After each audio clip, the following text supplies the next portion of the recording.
Boy next door had a vicious tongue, always mocking my weight for laughs. At our high school graduation dinner, someone joked that Corey and I were childhood sweethearts. He slammed his fork down, face twisting in disgust. Are you insane? Who'd like a whale like Wendy? I hang out with her out of pity. The table roared. Carter, our class president, frowned. You're blind, Corey. Wendy's bone structure is better than anyone here. If she lost the weight, you wouldn't be fit to tie her shoes. Silence flickered, then laughter exploded again. Serious, Carter? Her? Corey scoffed, eyeing me mockingly. If she loses weight and looks half as good as Bella, I'll kneel and apologize. But we all know that'll never happen. More howls of laughter. Under the table, my fists clenched. 8 years of secret feelings shattered in that instant. That night, I stood before my full-length mirror. 5'8", 200 pounds. I made 2 quiet decisions. 1, I would lose the weight. 2, I would not follow him to Colombia. Back at the restaurant, Bella, the reigning prom queen, had laughed the loudest. She deliberately dropped a greasy piece of pork belly onto my plate. Don't be sad, Wendy. Eat up. A full stomach makes you forget everything. Someone else immediately chimed in. Exactly. Our Wendy doesn't need a boyfriend. A plate of ribs is all she needs. The table exploded again. Corey leaned back in his chair, a lingering smirk playing on his lips as he scrolled through his phone. He acted completely detached, like the humiliation he just orchestrated had nothing to do with him.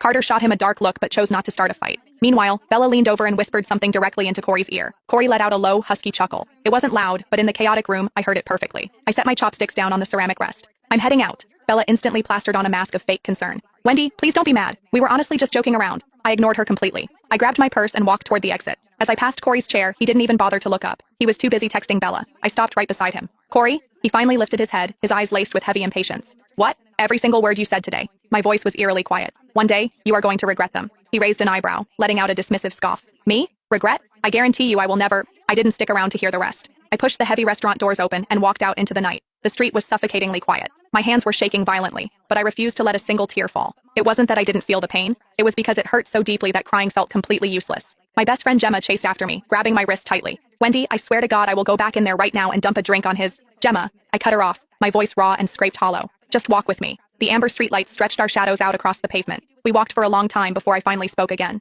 He's right about one thing. I am 200 pounds. But he said I could never lose it. I am going to make him eat those words. Gemma bit her lip hard and didn't say a word. She just squeezed my hand tighter. When I finally got home, the house was completely dark. My parents were already asleep. I stood alone in the bathroom under the harsh fluorescent lights. I actually had a medium frame, but it was completely buried. My face was dangerously round, my jawline practically non-existent. But as I leaned closer to the glass, I saw the truth. My eye shape was striking. The bridge of my nose was naturally high, and there was a tiny, delicate beauty mark resting right beneath the outer corner of my eye. Carter's words echoed in my ears. If she ever lost the weight, you wouldn't even be fit to tie her shoelaces. Was it true? I didn't know. But tonight, my mind was set.